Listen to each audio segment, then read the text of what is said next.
آج بھیجی تھی. اب وہ میں نے تحریر ایک طرح سے، کیونکہ ہم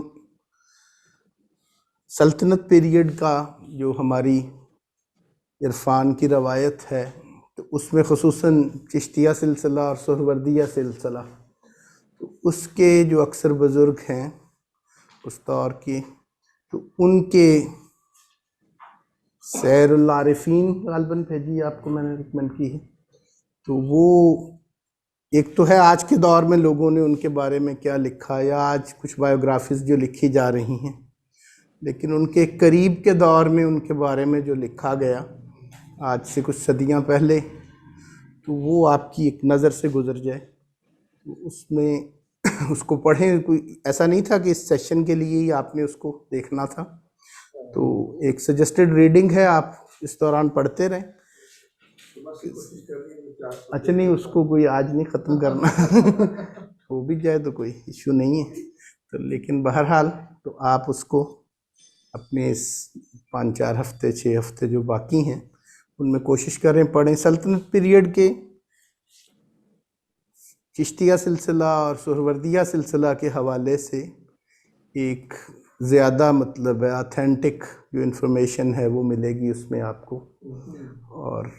وہ اس لیے اہم ہے. وہ میں وحدت الوجود کے اوپر جیسے اور ابن عربی کے حوالے سے ہم بس آس پاس سے نکلنے کی کوشش کرتے رہے ہیں پچھلے سیشنز کے اندر 5-7 میں، کہ ادھر سے تو ہم اس میں داخل نہیں ہو رہے. تو وہ کبھی قدم بھی رکھے گا مظفر پانی پر کہ عمر بھر فقط اس کا بہاؤ دیکھنا ہے. تو یہ موضوع ہی ایسا ہے وحدت الوجود اور توحید کا کہ بس اس میں بہاؤ میں کو دیکھ کر ہی ہم چل رہے تھے 5-6 نشستوں سے. اب کچھ اس کے اندر داخل ہونا پڑے گا ہمیں. تو آج کی نشست میں وہ یوں سمجھ لیں کہ اس پانی میں اب داخل ہونے کی ہم کوشش کرنے لگے ہیں.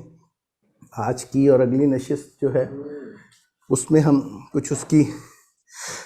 بنیادیں آج طے کریں گے، اور اگلی نشست میں خصوصاً وحدت الوجود اور وحدت الشہود کا جو ایک فرق ہے، اور ہمارے یہاں ہندوستان کے اندر وحدت اور کثرت کے مسئلے کو سلجھانے کا ان کا جو انداز ہے اس فرق کو بھی ہم دیکھیں گے. آج بہرحال اس کا آغاز کرتے ہیں، یہ ہم نے کرنا ہے. لیکن اس آغاز سے پہلے میں اس کی جو پیچھے کے 5-7 سیشنز آپ کو سیر العارفین میں ایک سیر آپ کریں گے، تو ایک سیر ہم نے جو کی وہ پرپسفل بھی تھی کسی اعتبار سے کہ آگے اس پرسپیکٹیو کو ابن عربی کا جو پرسپیکٹیو ہے خصوصاً توحید کے حوالے سے وحدت الوجود کے حوالے سے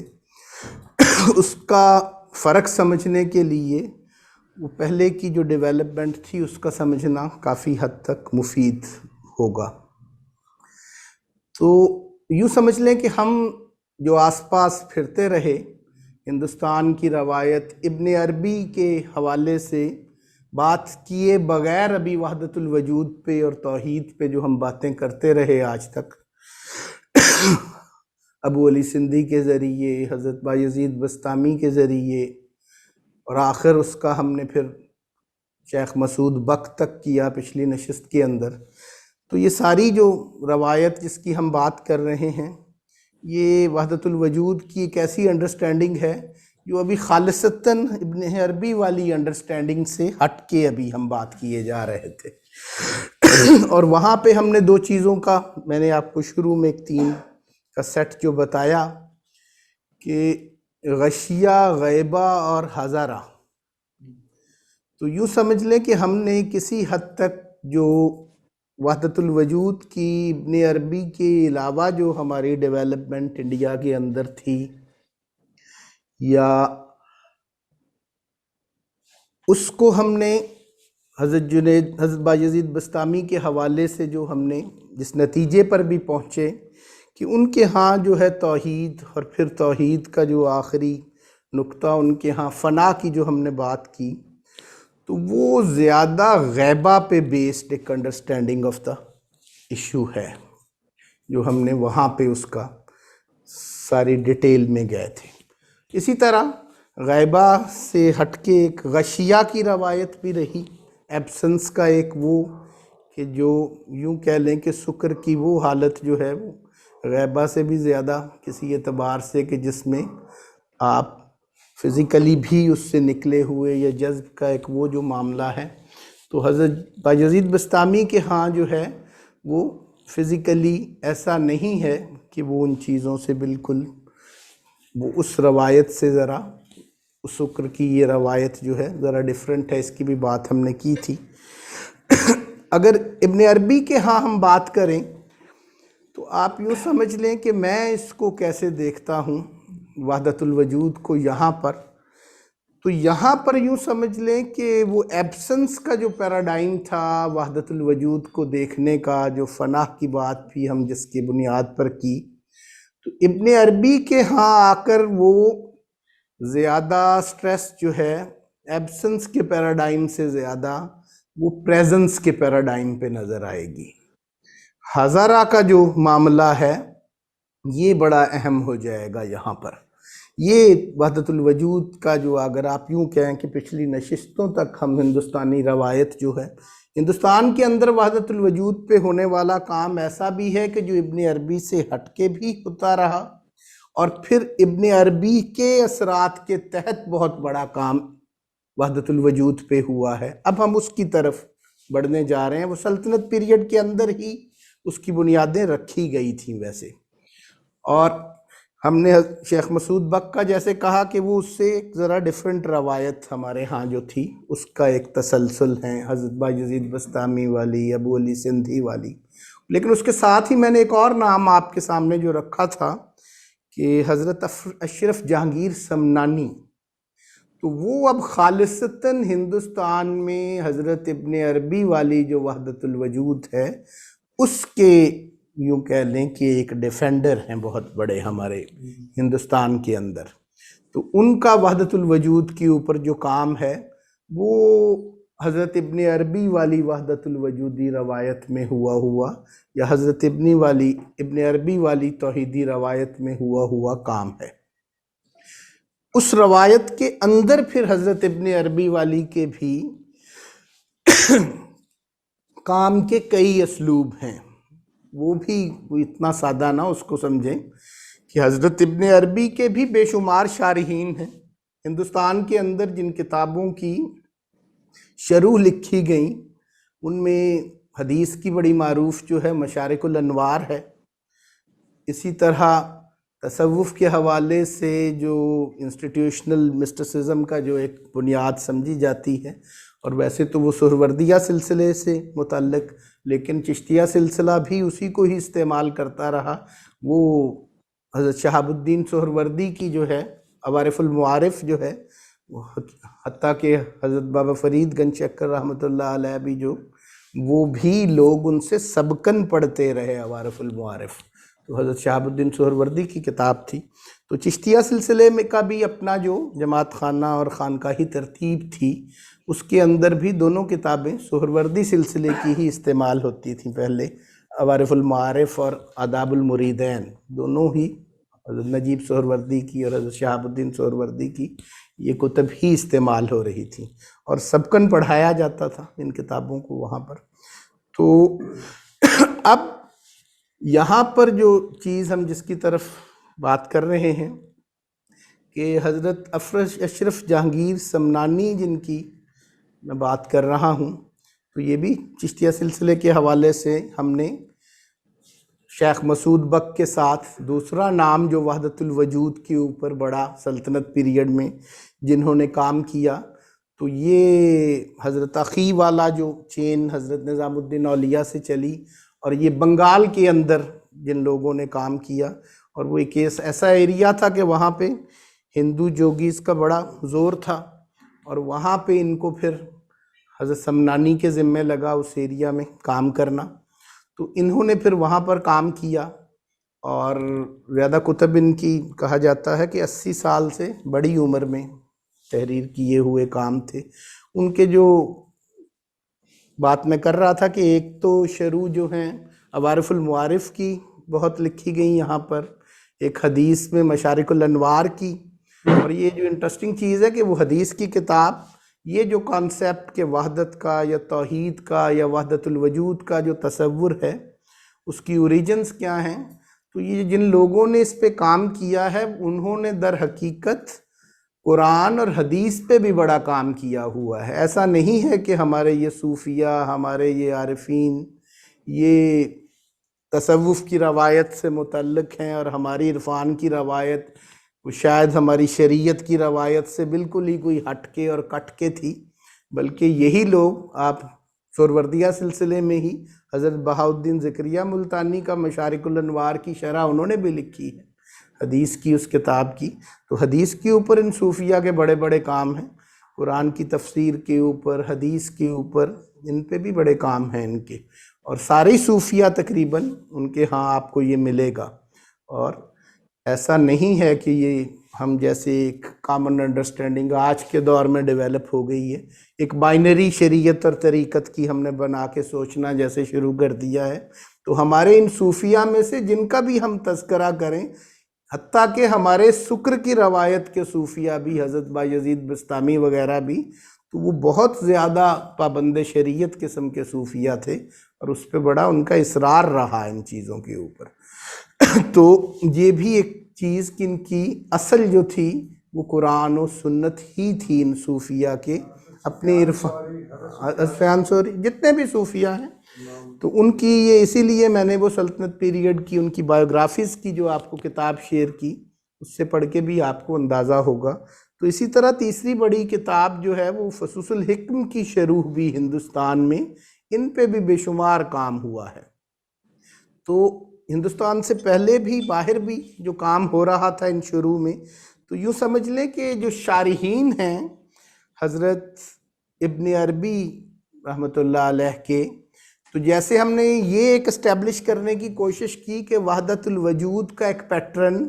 جس کی ہم پچھلی نشستوں میں بات کرتے رہے ابن عربی سے ذرا ابھی ہٹ کے، تو ابن عربی کا وحدت الوجود کا جو آگے سارا سلسلہ ہے اس کی بھی کئی انٹرپریٹیشنز ہمیں نظر آئیں گی، ان کے مختلف شارحین کے ذوق کے مطابق اور ان کی اپنے کام کے مطابق، تو وہ بھی کئی رخ ہیں اس کو دیکھنے کے۔ حضرت ابن عربی کی وحدت الوجودی جو ایک پیٹرن ہے اس کو بھی، مثال کے طور پہ جیسے ہم نے ولیم سی چٹے کی بات کر رہے تھے پچھلی نشستوں میں، اب بھی آگے بھی چلے گی بات، بلکہ آج کی نشست کے بعد میں آپ کے ساتھ ایک آرٹیکل بھی ان کا شیئر کروں گا کہ ہندوستان کے اندر جو وحدت الوجود کی ڈیولپمنٹ کے اوپر ان کا ولیم سی چٹے کا جو کام ہے، بڑا انٹرسٹنگ اور بہت اہم آرٹیکل ہے وحدت الوجود انڈیا میں سمجھنے کے لیے۔ تو اب یہ جو لوگ تھے، ہنری کاربن بھی ہمارے ہاں، تو ان لوگوں کا جو کام ہے، تو اس میں ایک خاص پھر آگے رخ ہے اینٹیفیکیشن کے حوالے سے کام کرنا ابن عربی کے اوپر۔ تو یہ ابن عربی کے جو پہلے یوں کہہ لیں کہ شارحین میں سے صدر الدین کناوی جو ہیں، کونیا کے رہنے والے جو ہیں، تو ان کا یہ ایک پیٹرن ہے خاص اس کو کام کا، جس کے اوپر ان لوگوں نے کام کیا۔ ہمارے ہاں بھی یہ روایت، ہندوستان میں بھی اس کام پہ روایت کی ترتیب موجود ہے، جو ہمارے حضرت بہاؤالدین زکریا ملتانی رحمۃ اللہ علیہ سہروردی سلسلہ، آج ہم اس پہ بھی بات کر سکتے تھے ساتھ کے سہروردی سلسلے کی وحدت الوجود کے حوالے سے کنٹریبیوشن، جیسے ہم چشتیہ کی یہ بات کر رہے ہیں، تو ان کے بعد میں خلافت انہوں نے اپنی جو اناؤنس کی سہروردی سلسلے کی، تو وہ حضرت فخر الدین عراقی کو انہوں نے، وہ اس وقت یہاں سے ہندوستان سے کونیا چلے گئے ہوئے تھے حالانکہ، تو سہروردی سلسلے کی خلافت ان کو ملی، اور ان کا پھر آگے صدر الدین کناوی کے ساتھ ایک جو لنک ہے اور وہاں پر ان کا رہنا، اور مولانا روم بھی وہیں پہ، یوں سمجھ لیں کہ وحدت الوجود کی وہ والی جو ایک صورتحال ہے اور روایت ہے، تو وہ شیخ فخر الدین جو وہ بھانجے بھی تھے حضرت بہاؤالدین زکریا ملتانی کے، اور غالباً داماد بھی تھے۔ تو یہ بھی ایک، یہ بہرحال چیز چیک کر لیجئے گا، میں حافظ عرب سے ہی آئے تھے جہاں، کچھ لوگوں کے خیال میں 17 سال یہاں پہ رہے، کچھ کا خیال تھا 25 برس رہے وہاں پر، اور وہ بھی بڑا انٹرسٹنگ ہے ان کی بھی بایوگرافی، ان صوفیہ کی بایوگرافی ان اتھینٹک سورسز سے بھی پڑھیں کہ وہ یوں کہہ لیں کہ کچھ ترک دنیا کی روایت کے کچھ لوگ تھے، تو ان کے ساتھ وہ جب منسلک ہوئے وہاں سے باہر سے بغداد سے نکلے تو ان کے پیچھے چلتے ساتھ چلتے یہاں پہنچے تھے ملتان میں، اور پھر وہ انہی کے اندر ہی ٹھہر گئے اور انہی کے ساتھ ہی کہیں جانے لگے، تو وہ بھی حضرت بہاؤالدین زکریہ کی ایک کرامت کی وجہ سے ان کو واپس لوٹنا پڑا، اس کی ایک اپنی ڈیٹیل ہے، تو وہ وہاں پہ انہیں ٹھہرنا پڑ گیا اور ان سے وہ بالکل نکل گئے ان کی. تو وہ غشیہ کی روایت والے کچھ وحدت الوجودی تھے جن کے وہ ہتھے چڑھ گئے سمجھ لیں جی، تو ان کو حضرت بہاؤالدین زکریہ نے ایک انداز میں ان سے نکالا. تو وہ جیسے میں بتانے کا یہ مقصود ہے کہ وہ جیسے سہروردی سلسلے میں فخر الدین عراقی والا وحدت الوجودی جو پرسپیکٹو ہے، وہ بھی صدر الدین کناوی والے انٹرپریٹیشن آف ابن عربی سے ماخوذ ہے. لیکن ہم جو اشرف جہانگیر سمنانی کی بات کر رہے ہیں ابھی، اور جن پہ ابھی بات کرنا چاہ رہے ہیں مسعود بک کی طرح تھوڑی سی، تو اس پہ بھی بلکہ میں ان کی کچھ چیزیں بھی آپ سے شیئر کروں گا. ان کی اپنی کتابوں کے کچھ تراجم جو ہیں، کچھ ٹیکسٹ اس کی، وہ بھی پڑھیں ڈائریکٹ. تو اشرف جہانگیر سمنانی جو ہیں وہ یوں کہہ لیں کہ وہ کناوی والی ٹریڈیشن کی بجائے وہ کاشانی والی ٹریڈیشن ہے وحدت الوجود کو سمجھنے کی. وہ بھی ایک تھوڑا سا حضرت ابن عربی والی ہی ٹریڈیشن کے اندر وہ ایک اور سمجھ ہے وحدت الوجود کی. اس میں فرق تو نہیں بہرحال، لیکن دیکھنے کے انداز ذرا ڈیفرنٹ ہیں اپنے مزاجوں کے اعتبار سے، اپنے اذواق کے اعتبار سے. تو اشرف جہانگیر سمنانی جو ہیں وہ حضرت کاشانی والی روایت میں چیزوں کو دیکھتے ہمیں نظر آئیں گے کناوی والی ٹریڈیشن کی بجائے. ویسے تو آج کے دور میں ہم زیادہ حضرت کناوی والی اپنا اپنا اس میں، تو کئی شارحین ہیں حضرت ابن عربی کے، تو وہ مختلف لوگ اس پہ مختلف انداز کے اوپر جو ہیں. تو داؤد کیسری جیسے ہیں ہمارے یہاں، احمد جاوید صاحب ابن عربی پہ جب کچھ پڑھاتے ہیں تو اس میں وہ داؤد کیسری والا جو ہے وہ پرسپیکٹو، اس پہ بھی کافی بات ہوتی رہی. فاضل صاحب بھی شاید اسی پہ کر رہے ہیں، اور وہ مطلب ہے. تو وہ حضرت ابن عربی کو دیکھنے کے بھی کئی انداز ہیں اور ان کی وحدت الوجود کو بھی. لیکن یہ جتنے بھی انداز ہیں ان سب کو سمجھنے کے لیے ایک عرفانی پرسپیکٹو جو ہے، یا ایک جو صوفی پرسپیکٹو ہے، وہ تھوڑا سا ذہن میں ہوگا تو یہ سارا سمجھنا ممکن ہو جائے گا. ابن عربی کے حوالے سے اور وحدت الوجود کے حوالے سے سارے پرسپیکٹیوز کو بھی سمجھنا ممکن ہو جائے گا. اس پرنسپل پرسپیکٹیو کو اگر ہم نے پکڑ لیا کہ جو عرفان کا بنیادی پرسپیکٹیو ہے ابن عربی کے ہاں، تو اس میں یہ ساری انٹرپریٹیشنز جو ڈیفرنٹ قسم کی ہیں، یہ ساری کی ساری سمجھ میں آنے لگ جائیں گی ان کو جب ہم خود سے بھی پڑھیں گے. تو اشرف جہانگیر سمنانی صاحب کا جیسے کاشانی ٹریڈیشن کے اندر وحدت الوجود ابن عربی کی ہی ایک انٹرپریٹیشن کے مطابق، اس کے بہت زیادہ وہ دلائل کے ساتھ اور بڑا کام، ان کی کتابیں کافی ساری، شرح فصوص الحکم بھی انہوں نے لکھی، رسالہ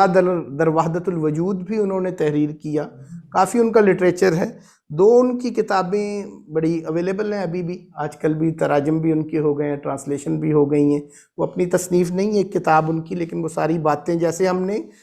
ملفوظات کی روایت کہی چشتیہ سلسلے میں، تو اسی پیٹرن پر مرتب ہوا وہ کام ہے. اور وہ یمنی جو ہیں ان کے خلیفہ آگے، انہوں نے ان کی ملفوظات کو نقل کیا ہے، اور وہ ملفوظات جو ہیں ان کے، اس کا نام جو ہے ان افادات کا، ان ملفوظات کا، تو ان کے مکتوبات اور ان کے ملفوظات، تو یہ دو چیزیں محفوظ ہیں بڑی اچھی طرح سے. وہ اب پبلش بھی ہو چکی ہوئی ہیں اور ان کے تراجم بھی ہو چکے ہیں. تو اس میں سے خصوصاً ان کے کچھ ملفوظات جو ہیں، ویسے تو وہ سارے ملفوظات ہی وحدت الوجود کو سمجھنے کے لیے، اور کچھ تو بہت زیادہ پھر اس کے اوپر، تو وہ ان کے جو ملفوظات کا معاملہ ہے، تو اس کا ملفوظات میں سے ان کا آگے ٹرم جو بلکہ ان کے اندر ایک بڑی انٹرسٹنگ جو چیز ہے کہ جو شطحات ان کے دور تک جتنے بھی پہلے صوفیہ کی تھیں، حضرت بایزید بسطامی سے لے کے ان کی اپنی شط تک بھی، تو انا ہوا یا انا الحق یا اس قسم کے جتنے بھی، ان کی بڑی اچھی انٹرپریٹیشن بھی انہی کے اندر ہی موجود ہے۔ تو ان کا وہ ملفوظات کا جو ہے وہ 27 نمبر جو ہے یوں سمجھ لیں وہ پورا کا پورا وحدت الوجود کے اوپر ہے ان کا، اسی طرح ایک پورا ان شطحات کے اوپر ہے اور ان کی انٹرپریٹیشن کے اوپر ہے۔ تو وہ کاشانی والی روایت کے اندر ابن عربی کو سمجھنا اور ڈیفینڈ کرنا، اور اس کے اندر انہوں نے لغت کی بنیاد پر، انہوں نے فقہ کی بنیاد پر، اور انہوں نے علم الکلام کی بنیاد پر، ان تینوں بنیادوں کے اوپر بھی وحدت الوجود کی جو اتھینٹسٹی ہے اس کو اسٹیبلش کر کے دکھایا ہے۔ اسی 27 نمبر جو میں اس کا چیپٹر سمجھ لیں ان کے ملفوظات کا جو ہے اس میں، تو وہ ایک پیٹرن موجود ہے بہرحال۔ تو اشرف جہانگیر سمنانی صاحب کو ضرور پڑھیں، کیونکہ سلطنت پیریڈ میں وحدت الوجود کی سمجھ کے لیے مطلب ایک رائے تو یہی ہے کہ ہندوستان کے اندر وحدت الوجود جو ہے، لوگ بعد میں کئی یہ بھی لکھتے ہیں کہ وہ فخر الدین عراقی کی ذرا انٹروڈیوس ہوئی کے ذریعے، جیسے ہم کہتے ہیں نا کہ ہمارے ہاں رینگینوں کا جو کام ہے وہ حسن عسکری کے ذریعے ہندوستان میں آیا، تو کئی لوگوں کا یہ کلیم یہی رہا ہے کہ فخر الدین عراقی ہی ہندوستان میں وحدت الوجود، لیکن ہم تو اس کے پیچھے پھر اربو علی سندھی اور وہ ابو یزید بسطامی والی چیزیں بھی دیکھ چکے ہیں۔ لیکن بہرحال ابن عربی والی جو وحدت الوجود کا جو ہمارا ہے معاملہ وہ عراقی کے ہاں بھی آیا، لیکن ہماری یہ چشتی روایت کے اندر جو ہیں ان میں دو بڑے نام یہ والے، اور اس کے اوپر کوئی آبزرویشنز کا معاملہ جیسے ہم نے کہا تو اس میں علاء الدولہ سمنانی والا جو پیٹرن تھا وہ آگے جا کے ہمارے حضرت مجدد الافسانی کے ہاں بھی آگے چلا، لیکن چشتیہ سلسلے کے اندر بھی ایسے لوگ ہیں جیسے حضرت گیسو دراز کی ہم نے بات کی، تو ان کا بھی معاملہ تو یہ چیزیں ہیں، یہ اس کا پھیلاؤ اس کو دیکھنے کا۔ تو اب ہم تھوڑا سا اس طرف بڑھتے ہیں کہ یہ عرفان کا جو پرسپیکٹیو ہے، یا یہ جو بنیادی صوفی پرسپیکٹیو ہے جس سے ہمیں وحدت الوجود اور وحدت الشہود سمجھ آئے گا، اور اس کو پکڑنے کا ایک بنیادی پرسپیکٹیو، اور خصوصاً حضرت ابن عربی کو اور ان کی وحدت الوجود کی انڈرسٹینڈنگ کو اچھے انداز میں آگے پڑھنے کی کوشش کے لیے یہ تھوڑی سی نو ہاؤ ہونی بڑی ضروری ہے۔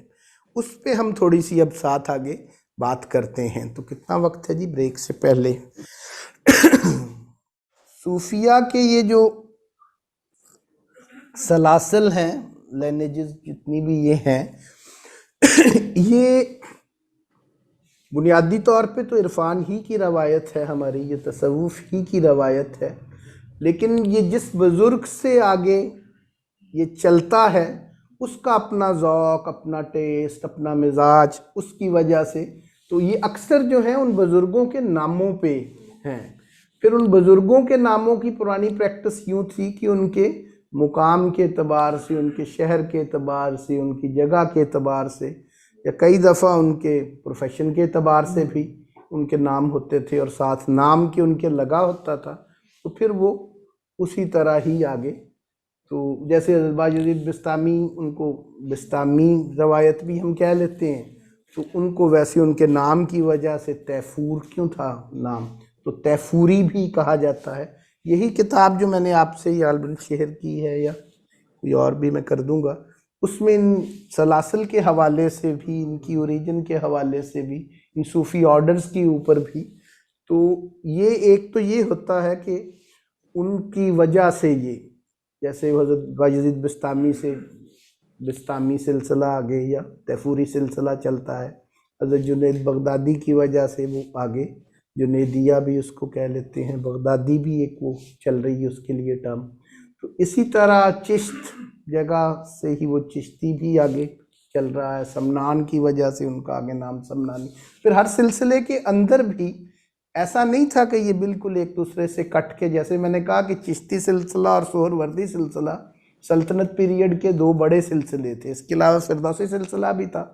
تیسرا بڑا نام جو اس کے حوالے سے وہ وحدت الوجود کا سلطنت پیریڈ کا سید علی ہمدانی جو ہیں، تو ان کا بھی بڑا کام ہے کشمیر میں، وہ جیسے ہم نے کہا۔ تو یہ سلسلے یہاں پہ کبراوی سلسلہ جیسے یہاں پہ وہ بھی آیا، لیکن بڑے دو جو صوفی آرڈرز ہیں وہ وہاں پہ سہروردی اور چشتی ڈیولپ ہوئے۔ تو وہ آپس میں جیسے میں نے کہا کہ وہ ایک دوسرے کی کتب استعمال کر رہے تھے، اور ایسا نہیں تھا کہ ان کا تصوف ایک دوسرے سے بالکل کوئی مختلف تھا۔ لیکن بہرحال ان بزرگوں، ان صوفیہ، ان کے اپنے ذوق کی وجہ سے، ان کے علاقوں کی وجہ سے، ان کی ورک کی نیچر کی وجہ سے، جیسے ہم نے کہا کہ اشرف جہانگیر سمنانی اب بنگال میں چلے گئے، وہاں پہ ہندو یوگیوں کا ایک خاص زور تھا، وہاں پہ انہیں پچھلے 70-80 سال جو نہیں بھی تصنیفی کام کیا تھا وہاں کرنا پڑ گیا، تو اب وہاں پہ بالکل اور انداز میں ڈیولپمنٹ ہونی شروع ہو گئی۔ بابا فرید ایجودھن میں تھے، پاک پتن میں، تو ان کی ایک یہاں پہ جاٹ اور ہندو قبیلے جو تھے ایسے، ان کے ساتھ اور طرح کا ایک انٹریکشن درکار تھا ان کو بھی کنورٹ کرنے کے لیے یا دائرہ اسلام میں لانے کے لیے، پورے قبیلے پھر کنورٹ ہوتے رہے، تو وہاں پر تصوف کو اور انداز میں پیش کرنے کی ضرورت تھی۔ تو یہ کسی علاقے کی نسبت سے، کسی مرشد کے اپنے مرشد سے نسبت کے حوالے سے، تو اس کی وجہ سے ایک ضرورت کے تحت بھی اس کے اندر کچھ چیزوں کی پریزنٹیشن میں جو ایک فرق آ رہا ہوتا تھا، اس سے بھی یہ سلاسل کے اندر ایک، اور پیچھے ان کی اپنی جو لائنیج ہے، یہ سب کے سب سلسلے اصل میں تو نبی اکرم صلی اللہ علیہ وسلم کے ساتھ جا کے جڑتے ہیں نا، تو ان سے جڑنے کی وجہ سے وہاں سے جن چینز کے ساتھ وہ جڑ رہے ہیں، اس وجہ سے بھی یہ ڈیفرنٹ آرڈرز بنتے چلے جاتے ہیں، اور یہ اصل میں وہی علم ہے اور وہی نالج ہے جو وہاں سے منتقل ہوا ہے ان کو، جن چین سے آیا ہے۔ احادیث کے اندر بھی اسی طرح مختلف چینز ہوتی ہیں، سلسلہ حدیث کا بھی دو حصے ہوتے ہیں، ایک کو ہم اس کی سند کہہ رہے ہیں، ایک کو متن کہہ رہے ہیں۔ متن میں اس کی ٹیکسٹ ہے، سند میں اس کے اندر چین آف نیریٹرز موجود ہے، تو وہ نیریٹرز کی جیسے چین ہے، اس طرح ان عرفان کی روایت کی بھی اپنی چین ہوتی ہے، تو وہ نبی صلی اللہ علیہ وسلم سے کس چین سے وہ لنک ہو رہا ہے کوئی، اس اعتبار سے بھی یہ سلسلہ ڈیولپ ہو رہا ہوتا ہے، ایک بنیادی وجہ اس کی یہ بھی ہوتی ہے۔ جی 4 نہیں زیادہ ہے، ہمارے یہاں پہ بڑی 4 چینز یہ معروف ہیں، 2 سلطنت پیریڈ میں زیادہ پاپولر رہیں، سہروردی اور چشتی، اور 2 نقشبندی اور قادری ہمارے مغل پیریڈ میں بڑی پاپولر رہیں، اور بھی اس کے علاوہ جیسے میں نے کہا فردوسی بھی آئے، کبراوی بھی آئے، شتاری بھی آئے، کئی اور چینز یہاں پہ کام کر رہی ہیں، شاذلی بھی، اور یہ ساری مطلب ہے کئی ان کا کانٹیکسٹ سے یا جو آڈینس میں جو ڈفرینسز ہیں ان سے تعلق بھی ہو سکتا ہے۔ جیسے بابا فرید کا میں نے کہا کہ وہاں پہ پریزنٹیشن کا ایک موڈ ڈیفرنٹ چاہیے ہے، پنجاب میں بنگال کی نسبت اور کشمیر میں، تو اس سے بھی ایک فرق پڑتا ہے۔ وہ تو ایون ایک سلسلے کے اندر بھی 2 صوفی جو ہیں بالکل مختلف مزاجوں کے بھی ہوتے ہیں، جیسے کہا کہ حضرت گیسو دراز اور اشرف جہانگیر سمنانی جو ہیں 2 ڈیفرنٹ بالکل اپروچز چشتیہ سلسلے کے ہی اندر، چشتیہ کے اندر ہی جو ہمارا نظامی سلسلہ ہے اور ہمارا صابری سلسلہ ہے، ہم نے پچھلی نشست میں جس کی بات بھی کی کہ مولانا عبدالقدوس گنگوہی جو ہیں تو وہ چشتی صابری ہیں، تو اب وہ صابری سلسلہ جو حضرت صابر کلیار سے جو آگے چلا ہے تو اس کا بالکل ایک اور رنگ ہے، نظامی سلسلے کا اپنا ایک رنگ ہے، تو یہ چیزیں بالکل اور طرح سے، تو اسی مولانا عبدالقدوس گنگوہی والا سلسلہ ہی اسی کے اندر ہی آگے جا کے شیخ مجدد الف ثانی خود نقشبندی ہیں، ان کے والد چشتی صابری تھے، بس یہ بھی یہاں پہ ممکن ہے تصور ایک ہی صوفی کئی دفعہ ان ڈیفرنٹ سلسلوں کے اندر بھی اسے اجازت ہوتی ہے۔ حضرت ابن عربی کا جیسے ہم کہتے ہیں تو وہ مور دین 100 ان کے تھے مرشد جن سے انہوں نے فیض حاصل کیا، ان میں سے 12-13 تو خواتین ہی تھی شاید، ہمارے ویسے یہاں پہ یہی آرگومنٹ ہو رہا ہوتا ہے کہ خواتین نہیں نظر آتی تصوف میں، 13 جو ان کی تھیں استاد وہ خواتین تھیں ابن عربی کی، فاطمہ اندلسی کی پچھلی دفعہ بات یہاں پہ ہوئی بھی تھی بہت زیادہ.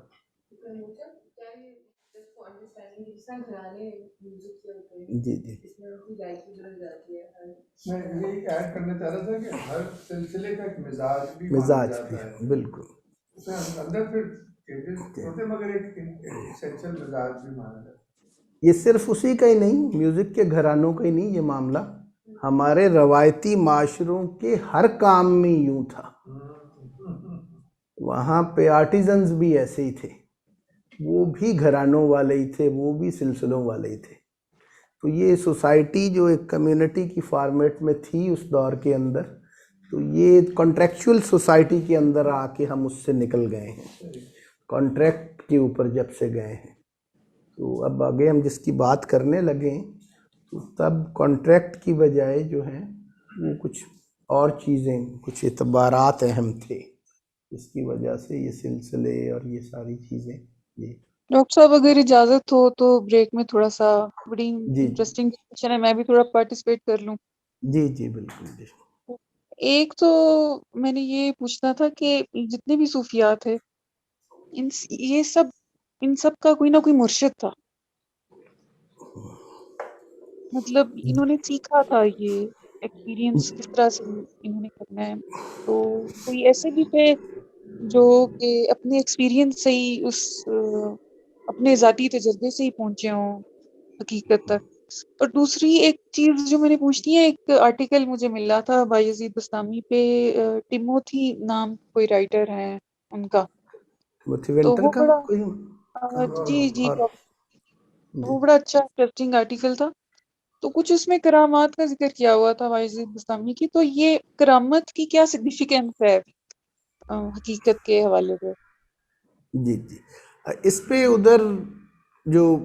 حضرت بایزید بستامی کے حوالے سے ان کا کسی ایک ایسے صوفی سے انٹریکشن کی اس قسم کی ان کی بایوگرافی میں بہت ذکر ہوتا ہے کہ جو بہت زیادہ صاحب کرامت تھے اور اس قسم کی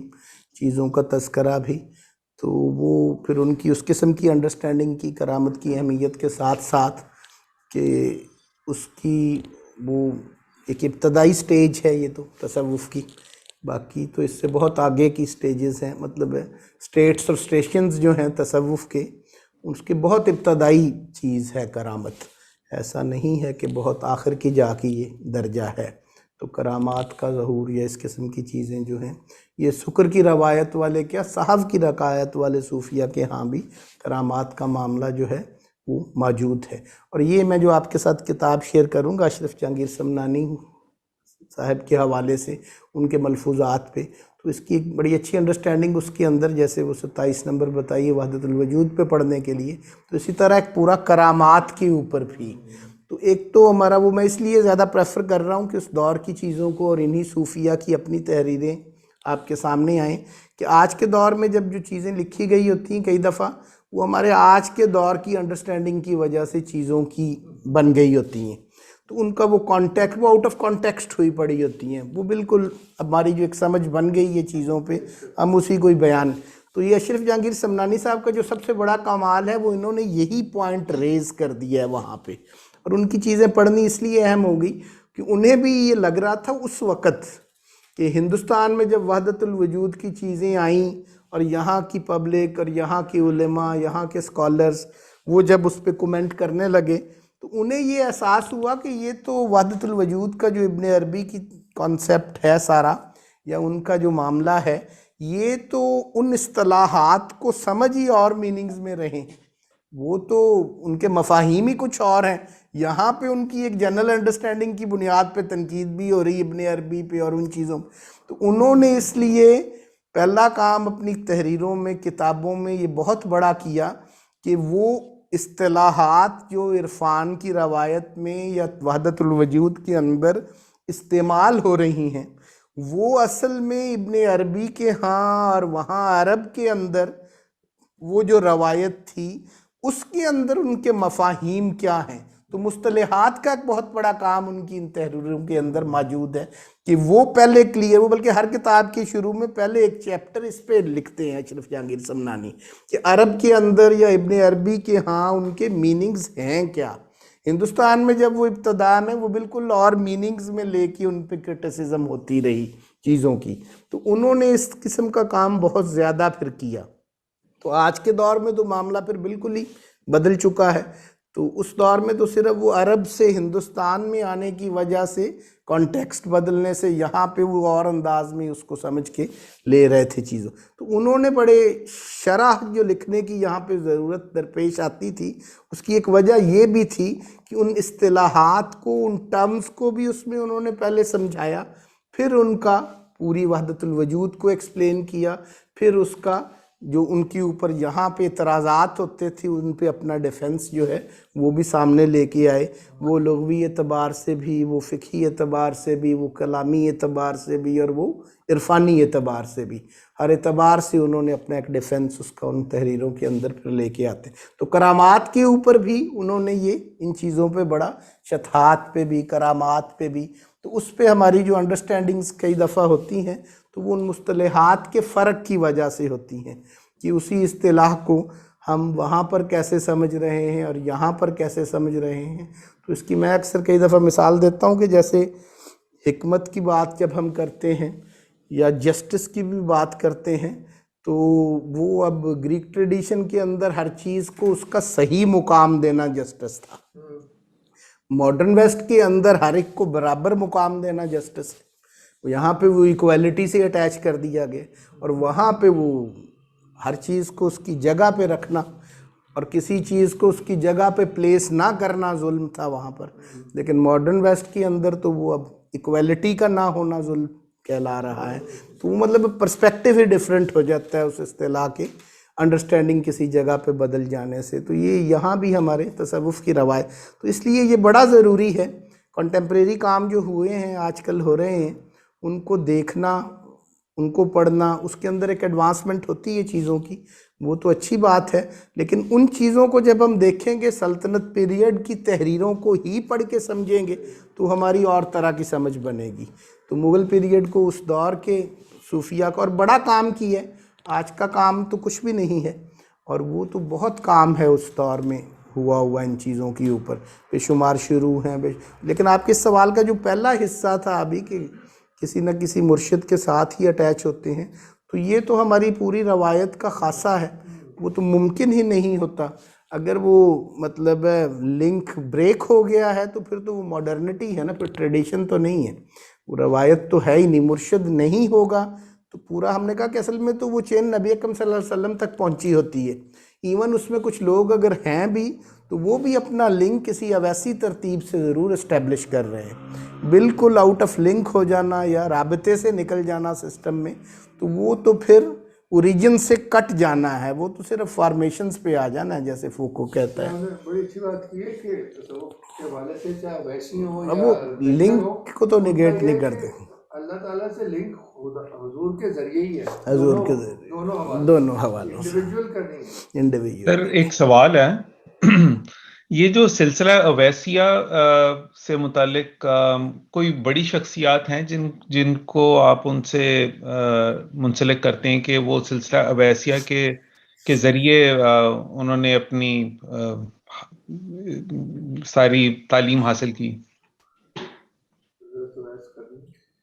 حضرت اویس کرنی سے تو وہ شروع ان کے نام پہ ہی اویسیہ ہے، اس جی، کو کہہ رہے ہیں، اس ترتیب کو. اس کے بعد ان سے لے کر بے شمار رستے میں آ رہے ہیں. آخر میں ہمارا شاذلیہ مریمہ بھی اویسی ترتیب کا ہے کوئی، اس میں نہیں، یہ تو نہیں. بے شمار لوگ ایسے ہیں کہ رستے میں جو اپنے آپ کو اویسی کلیم کر رہے ہیں تصوف کے. چشتیہ سلسلے کے اندر کی مثال ایک دے دیتا ہوں، کسی بھی سلسلے میں مثال دی جا سکتی ہے. تو چشتی نیازی ایک ہیں چشتیہ سلسلے کے، اور وہ حضرت شاہ نیاز جو ہیں، تو ان کا خصوصاً کلام ان کا ہمارے سما کی محفلوں میں بہت زیادہ سنا جاتا ہے. اور وہ بھی چشتیہ سلسلے کے اندر ایک اویسی ترتیب کا غالباً ان کا بھی معاملہ ہے اس سلسلے میں بھی. تو ہر سلسلے کے اندر اویسیوں کا ایک ہے. یعنی کہ کسی بزرگ کو کسی اور بزرگ کی روح سے بھی اگر ملے تو یہ ویسی ہو. بالکل. اور کئی ویسیوں کا حضور پاک سے ملتا ہے، حضور پاک سے براہ راست بھی، رستے میں کسی بزرگ سے بھی لنک. ایون اگر اس اعتبار سے کہا جائے تو ان کو جیسے حضرت نظام الدین اولیاء ہی حضرت شہاب الدین سہروردی سے جب ان کو فیض ملا تو پہلے خواب میں زیارت ہوئی اور ایک خرقہ جو ہے وہ حضور صلی اللہ علیہ وسلم نے وہ دیا ان کو وہاں پر.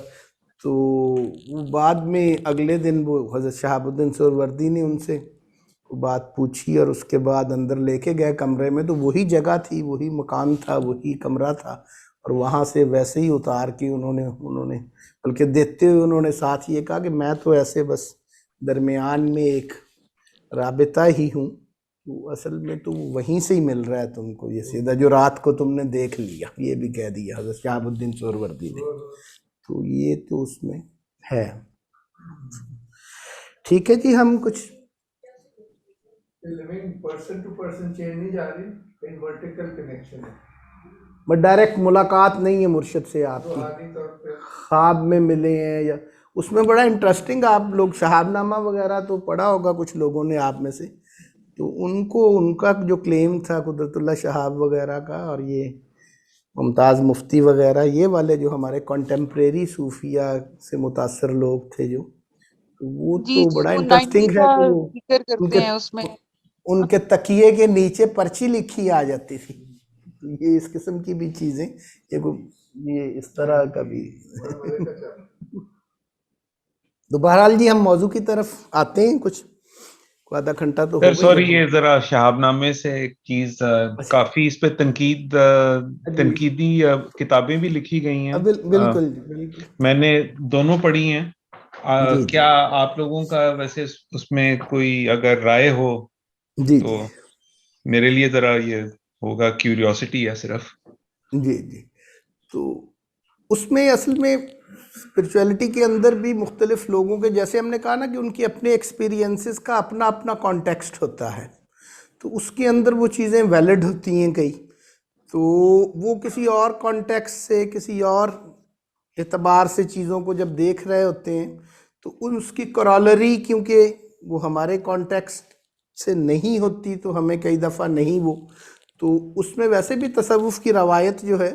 تصوف کی روایت کے اندر جو اسپرچول ایکسپیرینسز ہیں لوگوں کے, وہ بہرحال حجت ہوتے ہیں ان کے لیے,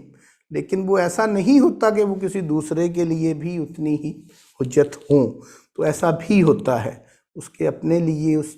سلسلے کے لوگوں کے یا ان کے لیے تو وہ ایکسپیرینسز ان کی اہمیت اور ہوتی ہے. تو ہماری طرح باہر سے, بلکہ ہمارے لیے تو پھر بالکل ہی, جیسے ہم نے کہا نا کہ عرفان کی روایت جو ہے یہ بالکل ایک اور روایت ہے, عام علم کی روایت سے مختلف ہے. تو علم کی روایت کے لیے ان کا حجت ہونا یہ تو بالکل اور چیز ہے کہ ان کے لیے حجت ہیں کہ نہیں وہ. تو ہم اگر عرفانی ٹریڈیشن کے اندر جا کے جب چیزوں کو دیکھیں گے تو یہ سارے امکانات بہرحال ہمیں کوئی اتنی کرٹیکل نہیں لگیں گے اور یہ تنقیدی نہیں اس کی ایک بہرحال 80s کے کانٹیکسٹ کے اندر بھی اور 70s کے کانٹیکسٹ کے اندر بھی ایک انٹرپریٹیشن کی جاتی ہے ان لوگوں کی, اشفاق صاحب کی, ممتاز مفتی کی, اور ان کی شہاب صاحب کی, اور ان لوگوں کی. تو وہ بہرحال وہ ہر دور کے لوگوں کے حوالے سے کہ پولیٹیکل کانٹیکسٹ میں بھی چیزوں کو لوگ پھر دیکھتے ہیں یا اس میں دیکھیں, جیسے وہ ایون ہمارے ہاں سہروردیہ سلسلہ جو ہے ان کے حوالے سے بھی حضرت بہاؤالدین زکریا ملتانی کے حوالے سے یا کہا جاتا ہے جی سہروردیہ سلسلہ جو ہے وہ حکمرانوں کے ساتھ ان کے ریلیشن شپ کوڈیل تھے, وہ بھی جنرلائزڈ نہیں ہے, ویسے کہہ دیا جاتا ہے. جو صدر الدین عارف ہیں بیٹے ان کے آگے حضرت خلیفہ جو حضرت بہاؤالدین زکریا سے, تو ان کا معاملہ ایسا نہیں تھا, وہ ڈیفرنٹ مزاج کے تھے. تو وہ مزاجوں پہ بھی ڈیپینڈ کرتا ہے. بہرحال اس پہ بات ہوگی کسی وقت, اس پہ بھی ہم نے آگے چلنا ہے کیونکہ آگے کسی جگہ پہ پلان کیا ہوا ہے کہ اس طرح کا جو دوسرے کورس کے اندر ہم نے 80s 90s 18th 19th century سے آگے کی بھی ہماری عرفان کی ڈیولپمنٹس پہ باتیں ہوں گی, تو اس میں انشاءاللہ ڈیٹیل پہ اس پہ کریں گے بھی بات. صحیح, شکریہ. ٹھیک ہے جی, ہم ذرا بات شروع کرتے ہیں جہاں پہ بات ختم ہوئی تھی کہ ہم وحدت الوجود اور وحدت الشہود کو سمجھنے کے لیے پہلے تھوڑا سا صوفی پرسپیکٹیو جس سے یہ اب پھوٹ رہا ہے اور جس سے ہمیں یہ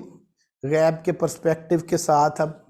حضور والا اور پریزنس والا پرسپیکٹیو, اس کی ایک اہمیت بھی واضح ہوگی کسی حد تک اور چیزیں ویسے بھی.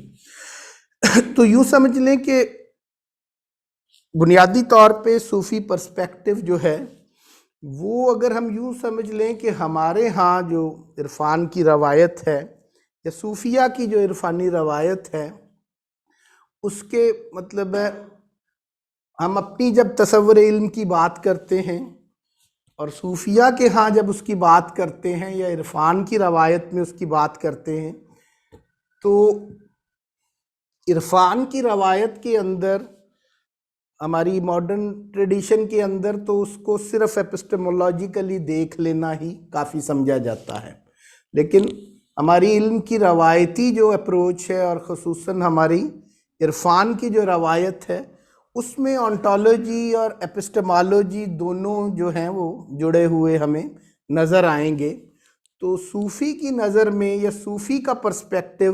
وہ ایک اس کا پول جو ہے وہ ایپسٹمولوجیکل ہوتا ہے اور ایک آنٹولوجیکل ہوتا ہے۔ تو صوفی پرسپیکٹیو جو بیسک پرسپیکٹیو عرفان کا ہے اس میں چیزیں جو ہیں وہ اصل میں آپ یوں سمجھ لیں کہ آنٹولوجیکلی صوفی سمبلسٹک ہوتا ہے یا عرفان کی روایت آنٹولوجیکلی سمبلسٹک ہے، جبکہ عرفان کی روایت ایپسٹمولوجیکلی اعتباری ہے۔ اب صوفی کا کمپلیٹ پرسپیکٹیو اگر آپ کہیں کہ اس کو سمجھنے کے لیے کہ جو دو بنیادی سوالات ہمارے ہاں یوں کہہ لیں کہ ایک تو یہ کہ علم کیا ہے، آج ماڈرن پیریڈز کے اندر ہمارا بیسک کنسرن کارٹیسین ڈیولزم کے دور سے بعد سے آنورڈ ایپسٹمالوجی بن گیا ہے کہ علم کیا ہے، تصور علم کیا ہے، یہ سارے معاملات، حد علم کیا ہے، لیمٹس آف نالج کیا ہیں، یہ ساری چیزیں۔ تو علم کیا ہے تو یوں سمجھ لیں کہ صوفی کا بیسک پرسپیکٹیو دوسرا بڑا سوال جو ہے صوفی کے لیے وہاں پہ صرف علم کیا ہے بھی کافی نہیں، وہاں پر اس سے بھی بڑا سوال جو ہے جس سے علم کیا ہے کا بھی تعین ہو رہا ہوتا ہے وہ ہے وجود کیا ہے۔ آگے ہم وحدت الوجود کی بات کرنے جا رہے ہیں اور وحدت الشہود کے حوالے سے اور وجود کے مباحث میں داخل ہونے لگے ہیں، تو یہ سمجھنے کی بڑی ضرورت ہے کہ صوفی کی جو عرفانی جو روایت ہے اس کا جو بیسک پرسپیکٹیو ہے اس کا بنیادی سوال علم کیا ہے کے ساتھ ساتھ وجود کیا ہے بھی ہے، اور وجود کیا ہے کا اس کا جو تناظر ہے ہمارے صوفیہ کا، ہمارے عرفان کا، وہ اصل میں سمبولک ہے۔ اور سمبولزم کے اوپر آپ نے کچھ شروع میں 8 والے کورس کے اندر کچھ چیزیں کی بھی ہیں، اس کو سمجھا بھی ہے کافی حد تک۔ تو صوفی آنٹولوجیکلی سمبلسٹک ہے، یوں سمجھ لیں ہماری عرفان کی روایت آنٹولوجیکلی اس کو دیکھا جائے تو وہ سمبلزم پہ کھڑی ہے، جبکہ ہماری عرفان کی روایت اگر اس کو ایپسٹمولوجیکلی دیکھیں تو وہ اعتبار پہ کھڑی ہے۔ تو وحدت الوجود کو سمجھنے کے لیے یوں سمجھ لیں کہ یہ پرسپیکٹیو ذہن میں ہونا بڑا ضروری ہے کہ ہم نے یہاں پر وجود کو سمجھنا اور وحدت